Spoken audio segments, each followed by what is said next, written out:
Peace.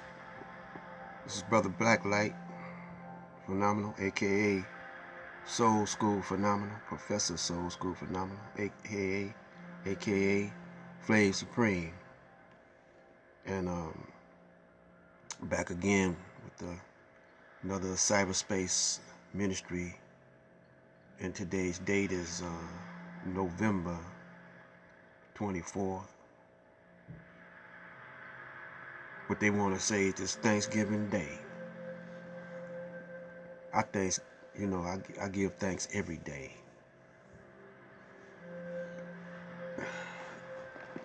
How do I give thanks every day? By simply being alive and being positive and trying to give counsel to the young brothers and sisters of Melon Nation. You know, that's a good title for our nation, Melon Nation, Melon Nation, Melon Nation.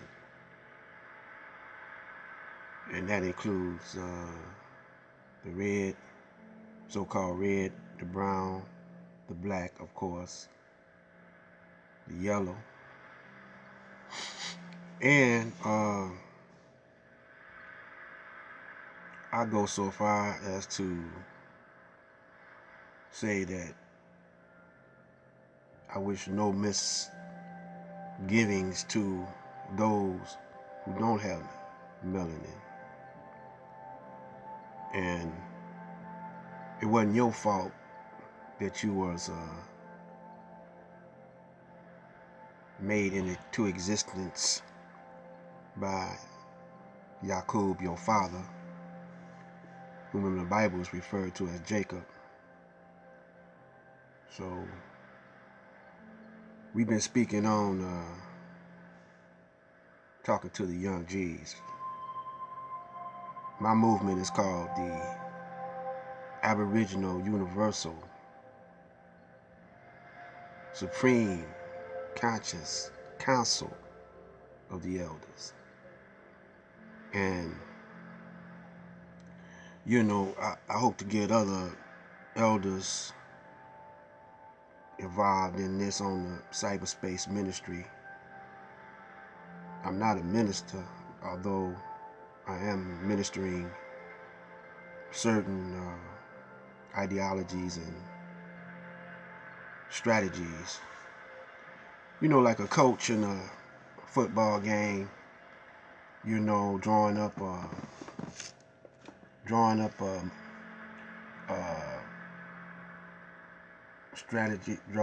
strategies to make a touchdown, or in a basketball game, or in a boxing match.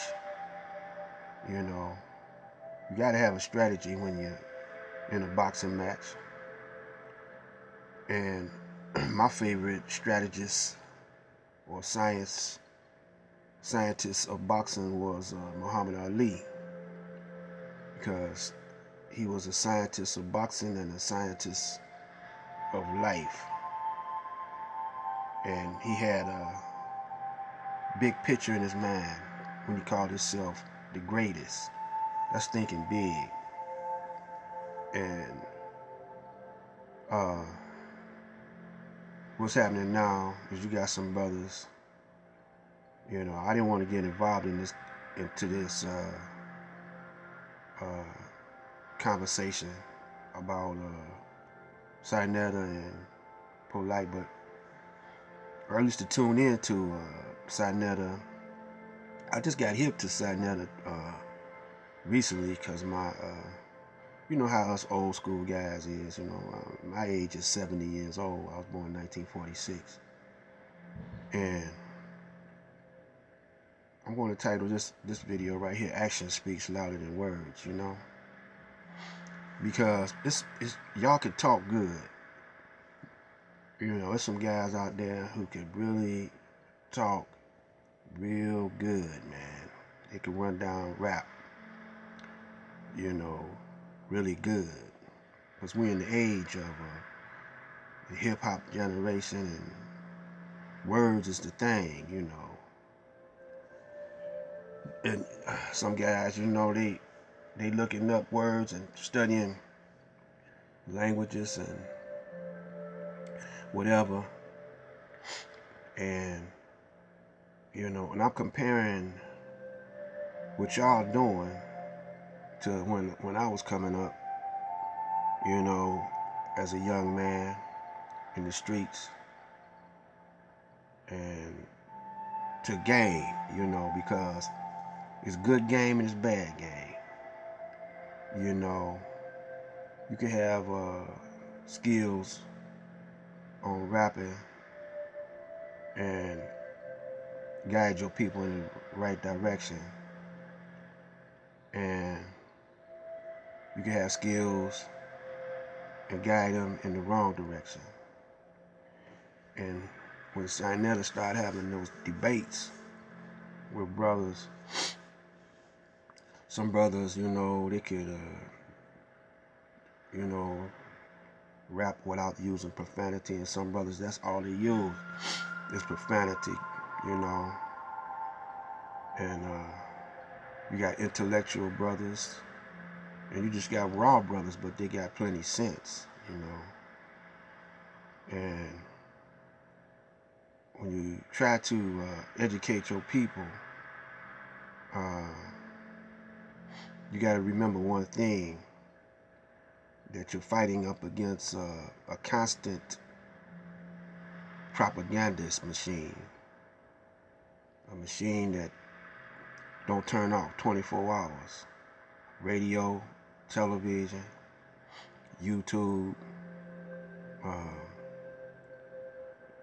the movies, you know.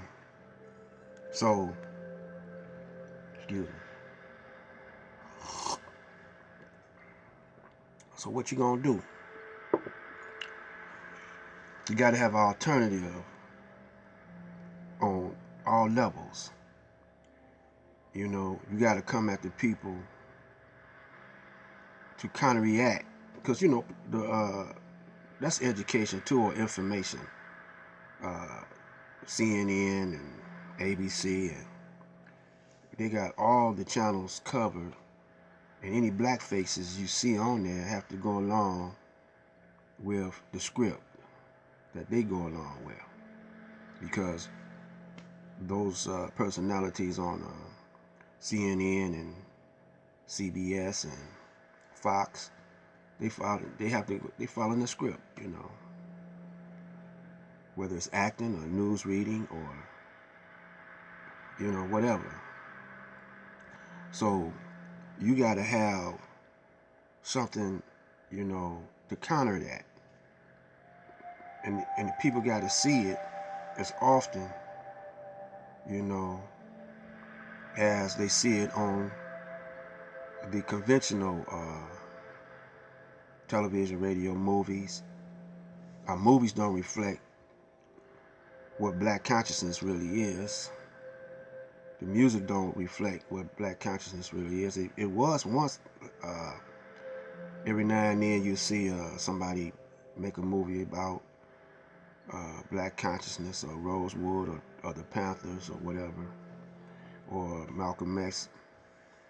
But now they have seemed like infiltrated Sinetta, and with these debates, and debates is making money, generating cash, but you know, it's confusing. Now you got like the Real Housewife situation going on, the reality shows, where you got a lot of you know, backstabbing and controversy back and forth, you know.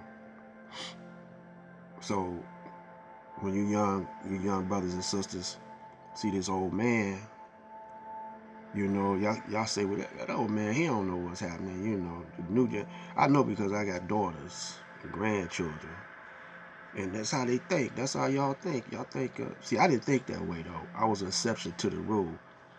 I like to get into the old cat's head. I hung around older guys than myself, when I was a teenager, you know.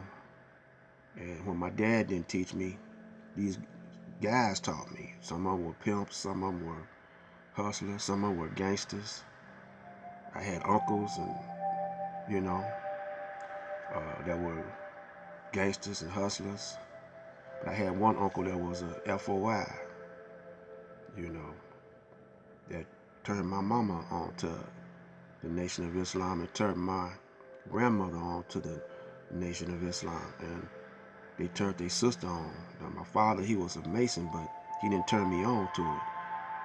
He told my mother to let me choose my own direction. And so when my mother got out the Nation of Islam, when I was around 7, I chose the streets, you know, because I seen the brothers with their diamond rings on and their Cadillacs and a string of women, and that turned me on, you know. I said, man, I want to have me a bunch of women and, you know, look good. And I was still in school, you know. I was still in grade school. And when I got in junior high school, man, I had girls buying me, buying my lunch, buying me my clothes, you know, shirts, you know, and fighting over me. And so I thought I was going to be a Mac daddy. And then I just got wrapped up in the street game, and I wanted to be a variety. Gangster, pimp, you know, dope man, everything. And then my uncle came and put some sense in my head. And like Brother Polite, you know, I was kind of smarter than you, or either luckier than you, because I never got locked up. And I had my mother and father, you know, although they worked all the time and left me home alone when I was a young guy, I kind of like raised myself because both of them worked. And I was the only child because my brother died when he was 4 years old and I was 6 months old. So I didn't have no big brother to look up to. I didn't have no brothers at all to help me fight, nothing like that. So I had to fend for myself. I learned, my mother taught me how to cook, sew. My daddy taught me how to cut the grass, work on cars, and, you know, build stuff when he was there, you know. But they was cool. I like both of them. I love both of them. I like them too. You know, that means a great deal. Sometimes you can love your people but don't like them. But I love them and like them because I understood what they went through. They didn't have no father and sometimes no mother either. And so I wanted to get into their heads. So I'm going to continue this one on Action Speaks Louder Than Words on Cyberspace Ministry. Excuse me. Cyberspace Ministry. My name is Black Light Phenomenal. And forgive me, but stay with me. This is Black Light out. See you on the other side of black.